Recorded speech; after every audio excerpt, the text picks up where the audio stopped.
Friends, इस video में आज हम लोग देखेंगे क्वांटाइजेशन ऑफ इलेक्ट्रिक चार्ज।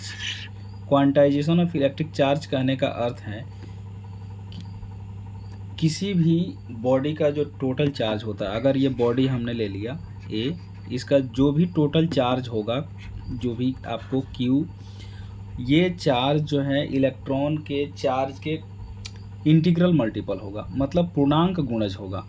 कहने का अर्थ ये है कि किसी बॉडी पर जो चार्ज होगा वो हमेशा जो है इलेक्ट्रॉन के इंटीग्रल मल्टीपल होगा।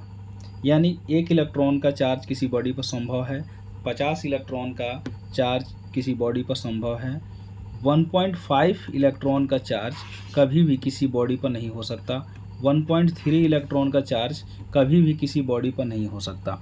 इसका कॉज ये है कि हम लोग जो चार्ज मानते हैं वो ट्रांसफ़र ऑफ इलेक्ट्रॉन होता है, मतलब किसी बॉडी में इलेक्ट्रॉन के ट्रांसफ़र से ही चार्ज प्रोड्यूस होता है। तो कभी भी जो इलेक्ट्रॉन ट्रांसफ़र होगा तो वो आपको कंप्लीट इलेक्ट्रॉन ट्रांसफ़र करेगा one body to another body.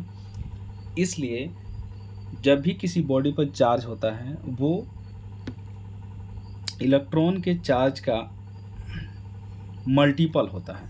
यानी 10 इलेक्ट्रॉन का चार्ज संभव है, 50 इलेक्ट्रॉन का चार्ज संभव है, लेकिन 1.2, 1.3, 1.5 इलेक्ट्रॉन का चार्ज कभी किसी बॉडी पर संभव नहीं होगा। इसलिए जो चार्ज को यहाँ दर्शाया गया है वो Q = N है, जहाँ N आपको 0, +-1, +-2, +-3, बिकॉज चार्ज जो है प्लस और माइनस दोनों हो सकता है। और E जो है इलेक्ट्रॉनिक चार्ज है, यानी 1 इलेक्ट्रॉन पर जो चार्ज होता है, यानी ये कह लें किसी बॉडी का जो सबसे छोटा चार्ज होता है, जो smallest charge of a body, वो होता है 1.6 × 10⁻⁻19, जिसे हम लोग इलेक्ट्रॉनिक चार्ज भी कहते हैं।